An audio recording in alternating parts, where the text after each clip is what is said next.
Hello friends, आप सभी लोग कैसे हैं? उम्मीद करता हूँ आप सब लोग अच्छे होंगे। तो चलिए आज हम लोग पढ़ने वाले हैं परिमेय और अपरिमेय संख्या। कल के पिछले क्लास में हम लोग पढ़े थे प्राकृत संख्या, पूर्ण संख्या और क्या पढ़े थे? पूर्णांक संख्या। तीन संख्या पढ़े थे, तो इसको एक शॉर्ट रिविजन कर लेते हैं। तो क्या पढ़े थे? प्राकृत संख्या। कल के क्लास में क्या पढ़े थे? प्राकृत संख्या। प्राकृत संख्या किसको बोलते हैं? वैसी संख्या वैसी संख्या जो एक से शुरू होता है। क्या होता है? एक से शुरू होता है और अनंत तक जाती है। क्या जाती है? अनंत तक जाती है। और या फिर उसको बोलते हैं गिनती की संख्या को प्राकृत संख्या बोलते हैं। और सबसे छोटी प्राकृत संख्या क्या होता है? एक होता है। सबसे छोटी प्राकृत संख्या 1 होता है। याद रखिएगा, सबसे छोटी प्राकृत संख्या 1 होता है और सबसे बड़ी प्राकृत संख्या अनंत होती है। क्या होता है? सबसे बड़ी अनंत होती है। दूसरा क्या था? पूर्ण संख्या। क्या है? पूर्ण संख्या। दूसरा पूर्ण संख्या किसको बोलते हैं? वैसी संख्या जिसमें प्राकृत संख्या में शून्य को ऐड करने पर, यानी जीरो को ऐड करने पर, शून्य को ऐड करने पर, शून्य को शामिल करने पर बनी संख्या को पूर्ण संख्या बोलते हैं। क्या बोलते हैं? पूर्ण संख्या बोलते हैं। तो क्या हुआ था? पूर्ण संख्या। अच्छा, उसके बाद क्या था? इंटीजर यानी पूर्णांक संख्या। पूर्णांक संख्या किसको बोलते हैं? वैसी संख्या जिसमें पूर्ण संख्या में निगेटिव यानी ऋणात्मक संख्याओं को ऐड करने पर क्या बोलता है? पूर्णांक संख्या बनता है। जिसमें दो होता है। पूर्णांक क्या होता है? धनात्मक और ऋणात्मक संख्या होता है। क्या होता है? धनात्मक पूर्णांक और ऋणात्मक पूर्णांक। 3 कल लोग हम लोग क्लियर कर लिए थे। आप लोग यदि नहीं देखे हैं वीडियो तो जाके पीछे वाला क्लास में देख लेंगे। और चलिए इतना तो क्लियर हो गया। आज हम लोग परिमेय अपरिमेय को देखेंगे हम लोग। एक और बात है कि मतलब प्राकृत संख्या, प्राकृत एन प्राकृत संख्या का योग, यानी ये एन प्राकृत संख्या का योग क्या होता है? क्या होता है? ये वाला याद रखेंगे स्टार में कि एन प्राकृत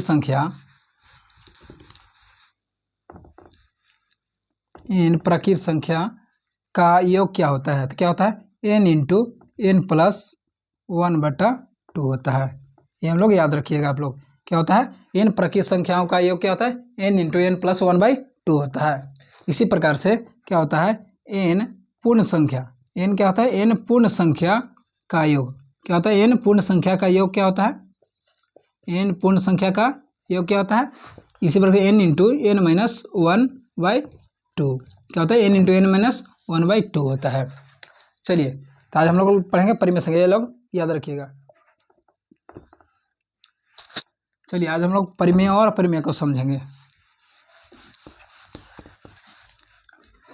चलिए परिमेय संख्या किसको बोलते हैं? पहला परिमेय संख्या, परिमेय संख्या यानी वैसी संख्या जिसे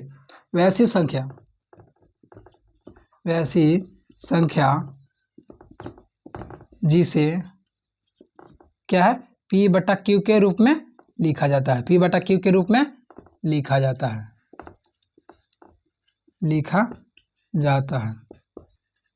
उसे क्या बोलते हैं? परिमेय संख्या। एक और है मतलब पूर्णांक संख्या। क्या है? इंटीजर नंबर, यानी पूर्णांक संख्या प्लस में क्या है? भिन्न संख्या को ऐड करने पर बनी संख्या क्या बनता है? परिमेय संख्या बनता है। क्या बनता है? परिमेय संख्या बनता है। क्या है? परिमेय संख्या। चलिए पूर्णांक संख्या और भिन्न संख्या को मिलाने पर क्या बोलता है? परिमेय संख्या। जहाँ पे इसके लिए अति है, जहाँ देखेंगे, ध्यान देंगे, P और Q नॉट इक्वल 0 होना चाहिए। क्या होना चाहिए? P और Q यानी P और Q के मान क्या होना चाहिए? 0 नहीं होना चाहिए, यानी P और Q का मान 0 नहीं होना चाहिए। एक और बात, P और Q क्या है? P और Q बिलोंग्स क्या है? इंटीजर नंबर होना, पूर्णांक संख्या होना चाहिए। क्या हो गया? पूर्णांक संख्या होना चाहिए। P और Q क्या होना चाहिए? पूर्णांक संख्या में शामिल होना चाहिए। क्या है? P और Q पूर्णांक संख्या होना चाहिए। उसके बाद समझेंगे दूसरा अपरिमेय संख्या। अपरिमेय संख्या इसको क्या होता है? जिसे P/Q के रूप में नहीं लिखा जाता। क्या है? जिसे P/Q के रूप में नहीं लिखा जाता है। एग्जाम्पल के लिए ध्यान देंगे, √3, √2 नहीं, √5, √7, √11 डैडस अनंत तक जाएगा। क्या है? अनंत तक, यानी अपरिमेय संख्या है। जिसमें क्या है? रूट में हो वो क्या है? अपरिमेय संख्या होती है। और पूर्णांक के लिए बोल दिए, परिमेय संख्या के लिए जो P होगी इंटीजर में पूर्णांक संख्या होना चाहिए। अच्छा, इसके लिए करो है कि परिमेय और अपरिमेय संख्या पहचानें कैसे, चेक कैसे करेंगे कि परिमेय संख्या है कि अपरिमेय संख्या है। चलिए आप लोग हम आगे समझाते हैं कि कैसे चेक करते हैं कि परिमेय और अपरिमेय संख्या को पहचानने के लिए। चलिए, पहला क्या है? परिमेय संख्या। क्या है? परिमेय संख्या। परिमेय संख्या उसमें क्या होता है? दशमलव के बाद क्या होता है? दशमलव के बाद, दशमलव के बाद, दशमलव के बाद समझेंगे। इसमें दो केसेस बनेंगे। क्या बनेंगे? केस 1 और क्या है? केस 2। इसमें क्या है? दशमलव के बाद दो केसेस बनेंगे। केस 1 में क्या है? दशमलव के बाद संख्याएं यदि रिपीट होती है, दशमलव के बाद यदि संख्याएं रिपीट होती है तो क्या हो जाएगा? परिमेय संख्या हो जाएगा। क्या है? रिपीटेड। जैसे में देखो संख्याएं रिपीट होती है। क्या है? दशमलव के बाद क्या है? संख्याएं रिपीट होती है। क्या है? संख्या क्या है? रिपीट होती है।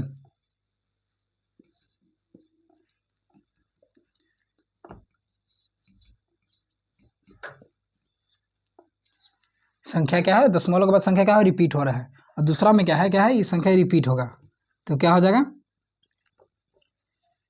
गलत। क्या? संख्या रिपीट हो रहा है। यदि दशमलव, एक और केस, दूसरा केस, दशमलव के बाद यदि संख्या टर्मिनेट हो जाता है। क्या है? टर्मिनेट यानी मतलब अंत हो जाता है। क्या है? दशमलव के बाद यदि संख्या अंत हो जाता है तो वह भी क्या हो जाएगा? मतलब परिमेय संख्या हो जाएगा। क्या होगा? परिमेय संख्या। यदि केसेस दो है कि मतलब दशमलव के बाद यदि संख्या रिपीट हो रहा है, बार बार रिपीट हो रहा है तो संख्या क्या हो जाएगा? परिमेय संख्या हो जाएगी। और दशमलव के बाद यदि संख्या क्या है? अंत हो जाता है, मतलब टर्मिनेट हो जाता है, रुक जाता है, तो क्या है? वो भी परिमेय संख्या है। क्या है? परिमेय संख्या है। परिमेय संख्या। देखिए, अपरिमेय के लिए क्या होता है? यहाँ पर पढ़ते हैं अपरिमेय संख्या।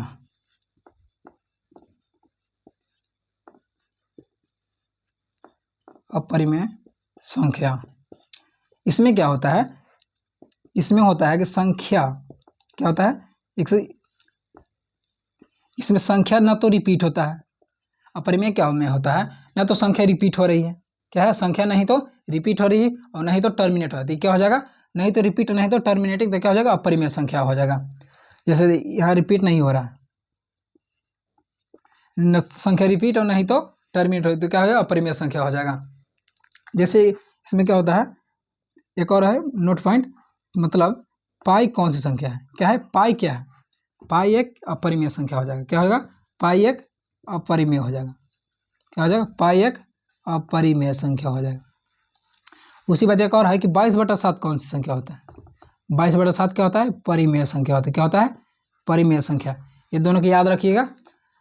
आप लोग पूछेंगे कि पाई अपरिमेय संख्या, 22/7 परिमेय संख्या होता है, वैसा क्यों होता है? कि पाई है एक अपरिमेय संख्या है और 22/7 क्या है? परिमेय संख्या। चलिए इसके बारे में हम लोग समझेंगे। एक और है कि मतलब पाई का जो मान होता है, पाई का जो मान होता है, पाई का मान 22/7 एग्जैक्ट वैल्यू नहीं होता है। क्या होता है? एग्जैक्ट वैल्यू नहीं होता है। क्या होता है? पाई का एग्जैक्ट वैल्यू 22/7 नहीं होता है। पाई का अप्रॉक्सीमेट वैल्यू 22/7 होता है, यानी उसके लगभग में, यानी पाई का अप्रॉक्सीमेट वैल्यू 22/7 होता है। अप्रॉक्सीमेट वैल्यू होता है यानी उसके लगभग में 22/7 होता है। हम लोग समझेंगे पाई का मान क्या होता है। और एक और है नोट पॉइंट कि मतलब पाई क्या है? 22/7 क्या होता है? पाई से बड़ा होता है। ये लोग याद रखिएगा। यानी जो है 22/7 पाई से बड़ा होता है 22/7। चलिए लोग समझेंगे। जो पाई का जो है एग्जैक्ट वैल्यू 22/7 नहीं होता है। पाई का एक्सटर्नल वैल्यू 22/7 होता है। तो पाई का जो वैल्यू होता है क्या होता है? 3.1459 होता है। क्या होता है? 3.1459 होता है। उसी प्रकार से 22/7 का होता है 3.142857। देखिए, तो पाई एक अपरिमेय संख्या क्यों है? क्या है? पाई एक अपरिमेय संख्या क्यों है? क्योंकि जो दशमलव के बाद संख्या है, देखो दशमलव के बाद संख्या रिपीट नहीं हो रहा है। क्या है? दशमलव के बाद संख्याएं क्या है? रिपीट नहीं हो रहा है। क्या है? दशमलव के बाद संख्याएं रिपीट नहीं हो रहा है। दशमलव के बाद संख्या क्या है, रिपीट नहीं हो। इसमें 22/7 में क्या है, दशमलव के बाद क्या है, दशमलव के बाद संख्या क्या है, रिपीट हो रहा है। क्या है, दशमलव के बाद संख्या क्या है, इसमें रिपीट हो रहा है। तो रिपीट हो रहा है तो क्या हो जाएगा, परिमेय संख्या हो जाएगा। रिपीट हो रहा है तो क्या हो जाएगा, परिमेय संख्या। यदि संख्या रिपीट नहीं हो रहा है तो क्या हो जाएगा, ये अपरिमेय संख्या हो जाएगा। क्या होगा, अपरिमेय संख्या हो जाएगा। तो क्या है, परिमेय और अपरिमेय समझ में आ गया होगा कि अपरिमेय कौन है, अपरिमेय कौन है। मतलब दशमलव के बाद यदि संख्या रिपीट हो रहा है तो क्या हो जाएगा, परिमेय, या फिर टर्मिनेट हो रहा है संख्या, मतलब अंत हो जा रहा है पॉइंट के बाद, तो क्या हो जाएगा, परिमेय संख्या हो जाएगा। यदि संख्या रिपीट नहीं हो रहा है और नहीं तो टर्मिनेट, तो क्या हो जाएगा, अपरिमेय संख्या हो जाएगा। चलिए ये समझ में आ गया। आगे हम लोग पढ़ेंगे सम संख्या और विषम संख्या के बारे में।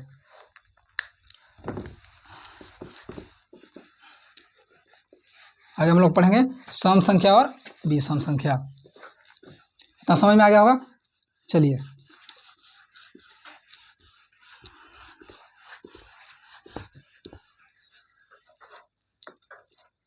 क्या है, सम संख्या। सम संख्या, सम संख्या किसको कहते हैं, मतलब वैसी संख्या जो 2 से विभाज्य हो, मतलब 2, 4, 6, 8, 10 क्या है, अनंत तक जाती है। क्या है, अनंत तक जाती है।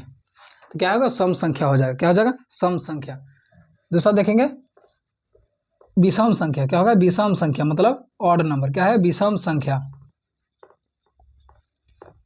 विषम संख्या वैसी संख्या जो 2 से विभाज्य नहीं हो। जैसे में क्या हो जाएगा, 1, 3, 5, 7, 9, 11, 13 डॉट डॉट डॉट। क्या होगा, क्या है, विषम संख्या है जिसका क्या है, 2 से विभाज्य नहीं होता है। क्या है, 2 से विभाज्य नहीं होता है। एक पॉइंट है कि सबसे छोटी सम संख्या कौन होगा, तो 2 होएगा, और सबसे छोटी विषम संख्या 1 हो जाएगा। क्या होगा, और सबसे बड़ी सम संख्या अनंत हो जाएगा, सबसे बड़ी विषम संख्या भी अनंत हो जाएगा। एक और है कि मतलब सम संख्या का योग, इस टाइम लिखेगा, सम संख्या का योग कितना होता है। तो क्या होता है, n+1/2 होता है। क्या होता है, n+1/2 होता है। क्या होता है, n+1/2 होता है। उसी प्रकार से विषम संख्या क्या है, विषम संख्या का योग, विषम संख्या का योग, विषम संख्या का योग क्या होता है, n² होता है। क्या होता है, n के पावर 2 होता है। क्या होता है, n² होता है, मतलब n²। ये लोग याद रखिएगा 2 पॉइंट। इसका n+1/2 और इसका n² होता है। चलिए आगे संख्या देखेंगे, भाज्य संख्या। क्या होंगे, देखेंगे भाज्य संख्या। भाज्य संख्या, भाज्य संख्या किसको बोलते हैं, ऐसी संख्या जिसका 2 या 2 से अधिक गुणनखंड हो। क्या है, जिसका 2 या 2 से अधिक गुण, जैसे एग्जाम्पल में 2 नहीं सॉरी, ये सबसे 4, 6, 8, 9, 10, 12 क्या है, 14, 15 डैश अनंत हो जाती है। क्या होता है, भाज्य संख्या वैसी संख्या जिसका 2 या 2 से अधिक गुणनखंड हो। क्या है, जिसका 2 या 2 से अधिक गुणन, जैसे हम देखें इसका 2 क्या है, 2 गुणनखंड हो गया, द्वितीय 6 हो गया, 1 से 6 हो गया, 6 से 1, यानी इसका 2 या 2 से अधिक गुणनखंड निकल रहा है। तो एक और बात है, सबसे छोटी भाज्य संख्या, सबसे छोटी भाज्य संख्या कौन होता है, 4 होता है। क्या होता है, सबसे छोटी भाज्य संख्या 4 और सबसे बड़ी भाज्य संख्या अनंत होता है। क्या, सबसे बड़ी भाज्य संख्या अनंत होता है। इस प्रकार देखेंगे अभाज्य संख्या। क्या है, अभाज्य संख्या। समझेंगे कि अभाज्य संख्या किसको बोलते हैं। तो अभाज्य संख्या किसको बोलते हैं, जिसका सिर्फ 2 गुणनखंड हो।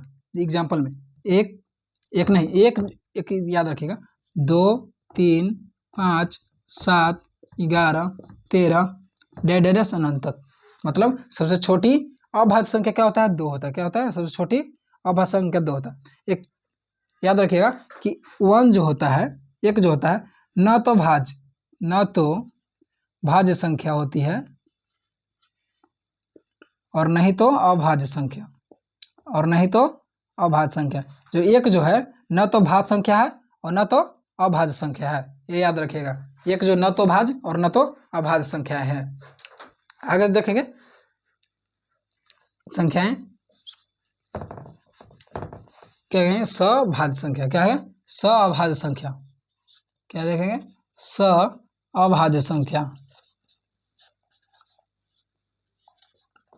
सभाज्य संख्या किसको बोलते हैं? जिसका एचसीएफ क्या हो, 2 होना चाहिए। जिसका एचसीएफ क्या होता, 2 होता है, उसको क्या बोलते हैं? सअभाज्य संख्या। एग्जाम्पल में देख लेते हैं, जैसे में 3 5 है ना, 7 11 हो जाएगा, 2 3 डैश बहुत अनंत तक जाते हैं, है ना, अनंत तक जाएगा, तो क्या हो जाएगा? सअभाज्य संख्या। जिसका एचसीएफ क्या होना चाहिए? जिसका एचसीएफ क्या होना चाहिए? 1 होता है। जिसका एचसीएफ क्या होता है? 1 होता है, उसको बोलते हैं सअभाज्य संख्या। सअभाज्य संख्या। चलिए, ये संख्या खत्म हो गई, तो क्या है? शुरू में क्या था? प्राकृत संख्या ना, रियल नंबर, है ना, रियल नंबर, वास्तविक संख्या। ये यदि सभी संख्याओं को मिलाकर क्या है? ये सभी संख्या क्या है? वास्तविक संख्या। क्या है? रियल नंबर है। क्या है? Real number. हम लोग रियल नंबर के अंदर पढ़ रहे थे, ये सारी संख्या क्या है? एक रियल नंबर है। जितना भी हम लोग संख्या पढ़े, प्राकृत संख्या, पूर्ण संख्या, पूर्णांक संख्या और परिमेय, अपरिमेय, क्या सम संख्या, विषम संख्या, भाज्य संख्या, अभाज्य संख्या, सभाज्य संख्या, ये सभी संख्या क्या है? एक रियल नंबर है। क्या है? एक रियल नंबर है। वास्तविक संख्या क्या है? एक वास्तविक संख्या, इसी को बोलते हैं। चलिए, यदि आप इसको बेसिक के कंप्लीट कर लेते हो तो आगे वाले चैप्टर काफ़ी आसान लगने लगेंगे और काफ़ी आसान बुझाने लगेगा। तो चलिए, आज क्लास यहीं तक। और आप लोग डिस्क्रिप्शन बॉक्स में क्या है? डिस्क्रिप्शन बॉक्स में टेलीग्राम चैनल का लिंक दिया हुआ है, वहाँ से आप लोग टेलीग्राम को ज्वाइन कर सकते हैं, जहाँ से आप लोग नोट्स वगैरह ले सकते हैं और वहाँ से टेस्ट भी दे सकते हैं। टेलीग्राम पर आप लोग टेस्ट दे सकते हैं और वहाँ से नोट्स वहाँ से आप लोग को मिल जाएगा, तो आप लोग टेलीग्राम ज्वाइन कर लीजिए। चलिए, तो कल मिलेंगे फिर अगले क्लास में। Thank you.